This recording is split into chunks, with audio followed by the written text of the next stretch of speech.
Let me tell you something. Being unbothered doesn't mean you don't care. It means you care differently. It means you value your peace enough not to hand it over to every little moment that doesn't deserve it. You don't need to clap back. You don't need to prove your point. You need to pause. That pause, that's power. That's training. When someone throws you shade, don't plant it, don't water it, don't grow it, walk past it. You've got better things to do, and I get it. We've all got triggers, but here's the truth. Your triggers are your responsibility. They're your emotional gym. So hit those reps, strengthen that muscle, because when you get stronger, you stop reacting and you start responding. Stop letting every text, every look, every opinion become a fire alarm in your head. Not everything is urgent. Not everything deserves a seat in your peace. When you walk into a room, don't ask, do they like me? Ask, do I like my energy right now? That shift, that's when you know you're training. You can scroll without comparing. You can disagree without arguing. You can hear criticism without crumbling. That's the work. That's the skill. Being unbothered is not about pretending. It's about preparing. So show up calm, not because life is easy, but because you've practiced peace like it's your job. Train for it daily. That's how you win. Emotional discipline is louder than emotional reaction. We live in a world that rewards the loudest voice in the room, the quickest clapback, the sharpest response, but that noise fades. What doesn't fade is the person who stayed composed when chaos walked in. Emotional discipline is about knowing what to feel and when to show it. It's not denial, it's control. When you walk into a situation that's messy, charged, and heavy, the person who keeps their cool isn't weak. They're practiced. They've trained themselves to feel deeply without bleeding on everyone around them. That's power. That's a voice that doesn't need to shout to be heard. When you react, you give the other person the remote control to your emotions. They push a button and you jump. That's not strength, that's programming. Emotional discipline is learning how to hold the remote yourself. You still feel the emotion, anger, sadness, frustration, but you pause before you move. You pause before you speak. You don't let the heat of the moment turn into words you can't take back. And that pause isn't weakness. That pause is wisdom. It's awareness. It's you understanding that emotional maturity is not about suppressing the fire. It's about learning how to hold it without burning everything down. We've all been in situations where someone says something out of line. They go too far, they hit a nerve, they try to provoke, and the old you might have exploded, might have yelled, might have matched their energy just to protect your own pride. But what if I told you that silence sometimes is the loudest flex? That holding your composure while someone else unravels is not only strength, it's growth. That's emotional discipline. You see it, you feel it, but you choose to respond with thought, not impulse. And when you do that, you become unshakable in rooms that used to rattle you. There's a difference between reacting and responding. Reacting is instant, it's triggered, it's raw. Responding takes breath, it takes pause, it takes restraint. Not because you're afraid, but because you're focused. Think about how many conflicts have escalated simply because one person couldn't take a breath. Now think about how many moments you can own when you do take that breath. That's the space where emotional discipline lives, in the space between the trigger and your action.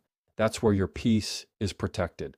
That's where your energy is filtered. That's where your growth is visible, not to prove anything to others, but to prove everything to yourself. People will test you, that's a guarantee. Life will test you, that's a promise. And the goal isn't to avoid the test. The goal is to stop failing it. When you start practicing emotional discipline, you start seeing these tests as opportunities, not to perform, not to impress, but to stay grounded. It's in the middle of a heated conversation that you learn the value of a deep breath. It's when someone disrespects you that you understand the power of self-control. Because at the end of the day, your reaction is your responsibility, and that's what separates someone who's easily bothered from someone who's deeply rooted. Your emotions are valid, every single one of them, but not every one of them needs a stage. Emotional discipline is choosing which emotions get a mic and which ones get processed in private. That doesn't mean you don't express yourself. That means you express yourself with intention, with timing, with impact. Think about how strong you are when you can feel something deeply and still not let it control your next move. That's emotional strength. That's character. That's the result of discipline that didn't come overnight, but through trial, failure, reflection, and consistency. Training emotional discipline is like building muscle. You don't get it from one moment of calm. You get it from choosing calm over and over again, even when you have every reason to react, especially then. The moments when you're shaking, when your pride is loud, when your instinct wants to snap. That's when you're building it. Not with a loud voice, but with a steady presence. You're learning to be the thermostat, not the thermometer. You set the temperature. You hold it, even when everything around you wants to spike. That's how you become emotionally disciplined, and that's how you stay unbothered. Boundaries are not walls. They are doors with locks. The difference matters more than people realize. A wall shuts everything out, even the good. A locked door lets in what aligns and keeps out what doesn't. It's intentional. It's controlled. Boundaries are not about being mean, cold, or distant. They are about being clear. They're about saying, this is how I want to be treated, and meaning it with your actions, not just your words. You can love people deeply and still say, this is not okay with me. That's not harsh. That's healthy. Too often, we wait for people to cross a line before we admit the line even exists. And by the time they've crossed it, resentment's already built. Boundaries don't need to be built out of anger. They should be built from awareness. Knowing what drains you, what confuses you, what triggers you, and having the courage to design your life around protection instead of apology. A boundary is not a punishment to others. It's a form of self-respect.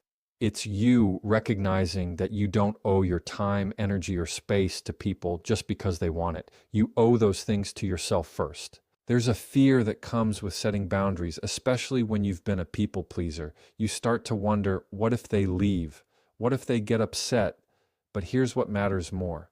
What if you stay and keep getting hurt? What if you keep stretching past your limits just to make someone else comfortable? That's not kindness. That's self-abandonment. Boundaries protect you from abandoning yourself. And yes, some people will get uncomfortable when you start enforcing them, especially if they benefited from you having none. That's not your problem to fix. That's their mirror to face. You're not here to be accessible 24/7. You're not here to be agreeable at your own expense. You're not here to be everything to everyone. And when you realize that, something shifts. You stop explaining yourself so much. You stop over-apologizing. You stop negotiating with your own peace just to keep others from feeling uncomfortable. Boundaries bring freedom. They make your yes mean something because your no has weight. They bring clarity to your relationships, to your habits, to your mind. They're not rigid rules. They're flexible filters. They're how you stay aligned with who you're becoming. It's not always about cutting people off. Sometimes it's about changing how close they get.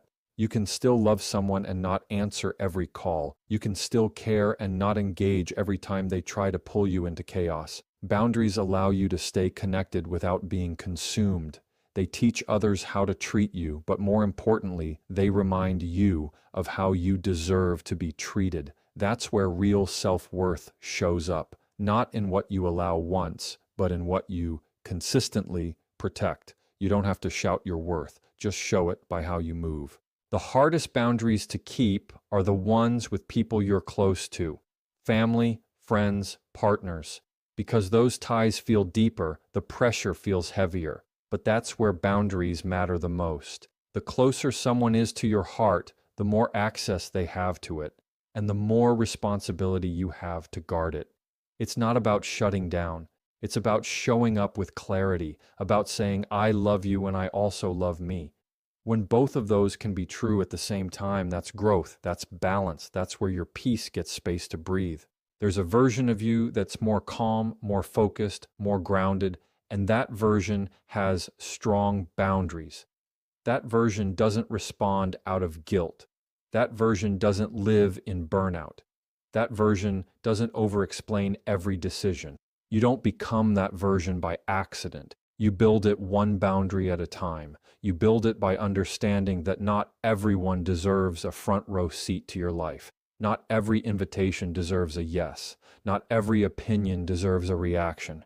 Boundaries give you room to protect your energy, not just for others, but for yourself. Not everything requires a response. That truth alone will save you from arguments, anxiety, and exhaustion. Just because something was said doesn't mean it needs to be answered. Just because someone acted out doesn't mean you need to react. Silence isn't weakness, it's strategy, it's awareness. It's a reminder that you don't owe your energy to every invitation to chaos. Every situation doesn't deserve your voice. Sometimes, the most powerful thing you can do is let people sit with their own noise without pulling you into it. That's how you keep your peace from getting hijacked by someone else's storm. Every response costs you something: time, energy, focus. And the truth is, not every moment deserves that payment. When you're always responding, defending yourself, explaining yourself, proving your point, you end up drained. You turn every minor thing into a major event. You become reactive instead of reflective. But when you train yourself to pause, to breathe, to choose stillness over reaction, you shift into control. You're not ignoring reality, you're mastering it. You're learning that maturity isn't about winning the last word. It's about knowing which words are even worth speaking in the first place. Some people speak just to get a rise out of you. They don't want understanding. They want attention. They don't care about clarity. They want control. And the moment you bite, you've handed it over. You've entered a game that doesn't serve you. So instead of falling into the trap of defending every boundary, just enforce it.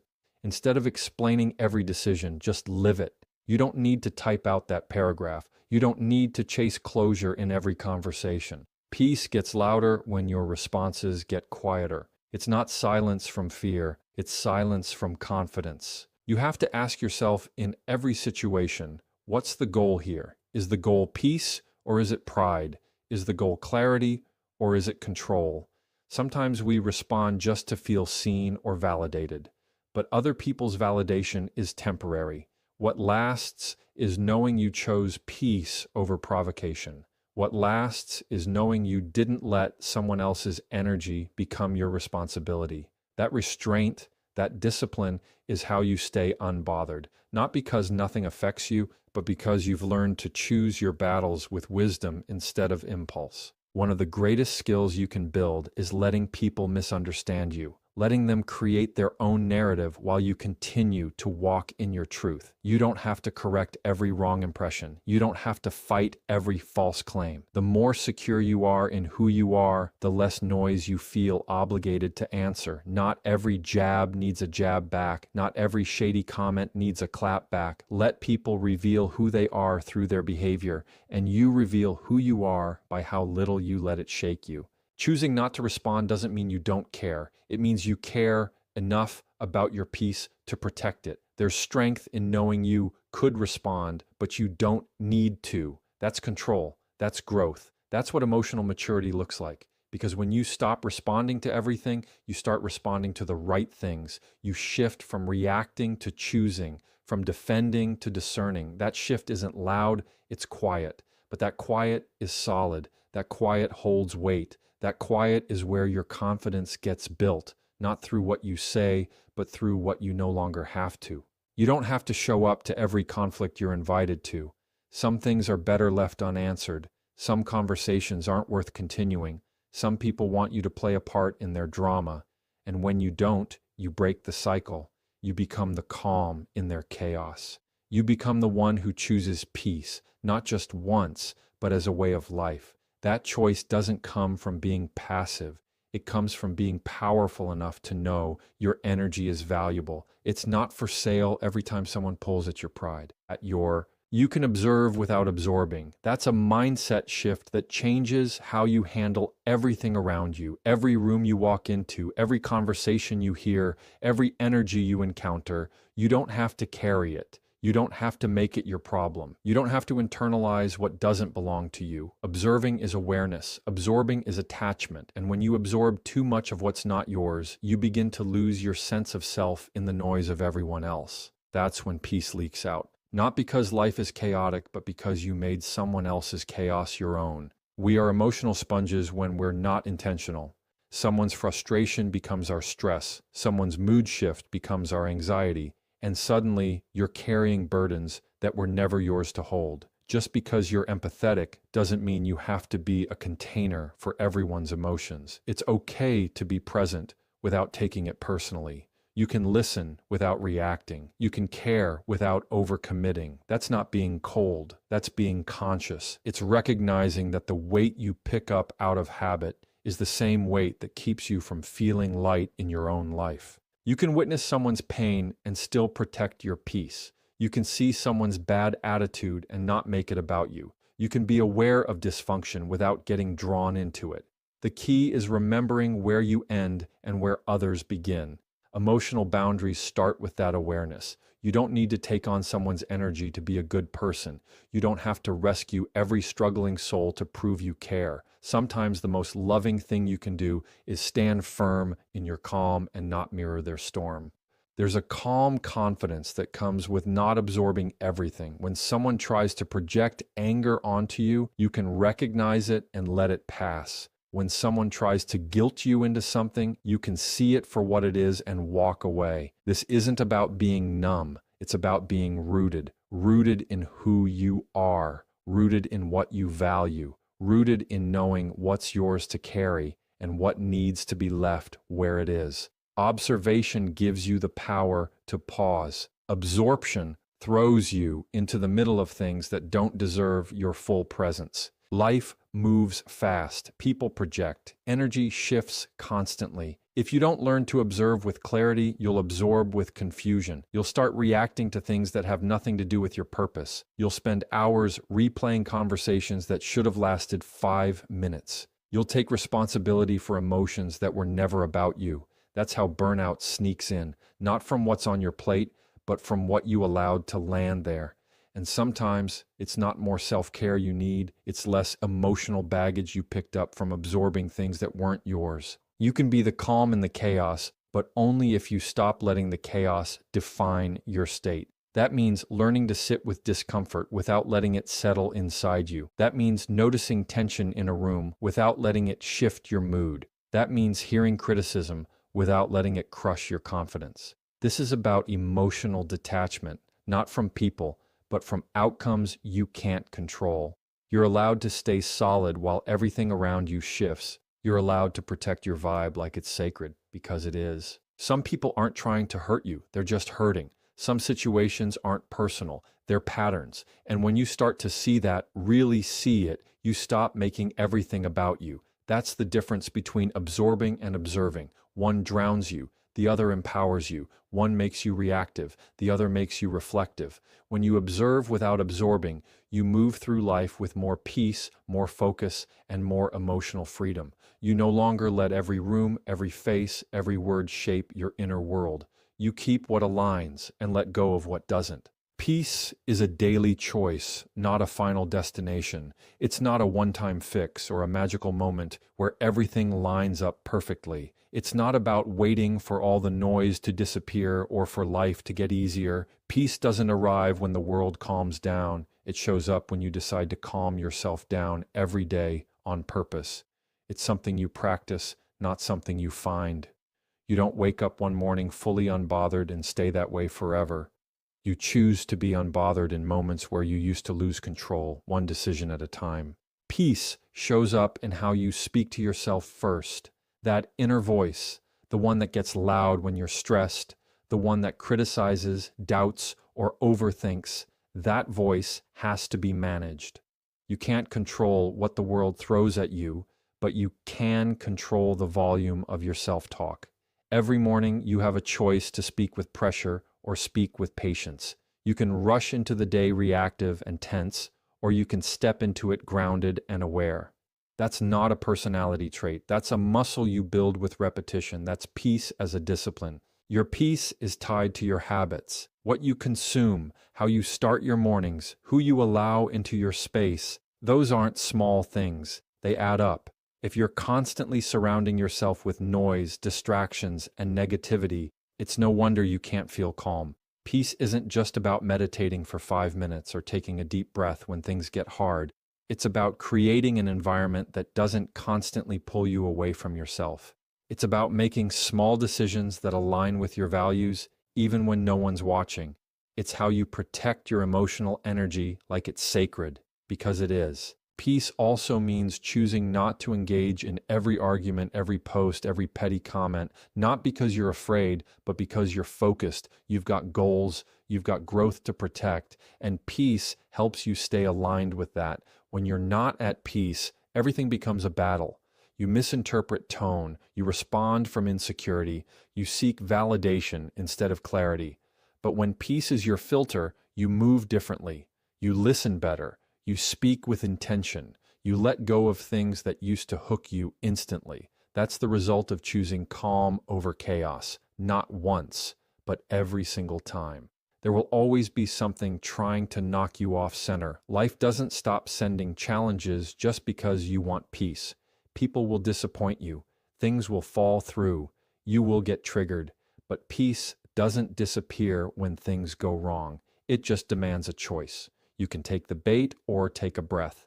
You can spiral or stay steady. You can complain or take control. That's why peace isn't passive, it's active. It requires you to be intentional about how you respond when things don't go your way. It's easy to be calm when things are smooth, but real peace shows up in the pressure. Sometimes peace looks like silence. Sometimes it looks like walking away. Sometimes it looks like saying no, and sometimes it looks like saying yes to yourself, even if others don't get it. The more you practice choosing peace, the less you feel guilty about protecting it. You stop apologizing for needing space. You stop over-explaining your decisions. You stop trying to convince people who are committed to misunderstanding you. Peace frees you from that cycle. It brings you back to yourself every time the world tries to pull you out of alignment. And that process, that quiet, powerful return, becomes your anchor. Peace isn't loud. It doesn't announce itself. It doesn't need approval. It's found in those everyday decisions that say, I'm not going to lose myself in this moment. It's built in the pauses, the boundaries, the breath before the reaction. Peace is not something life hands you. It's something you reclaim in real time. When the phone rings, when the email comes, when the conflict starts, when the day feels heavy. And you'll know you're choosing peace when you stop needing the outside world to change in order for you to feel okay. You'll know because you'll feel steady even when everything else isn't.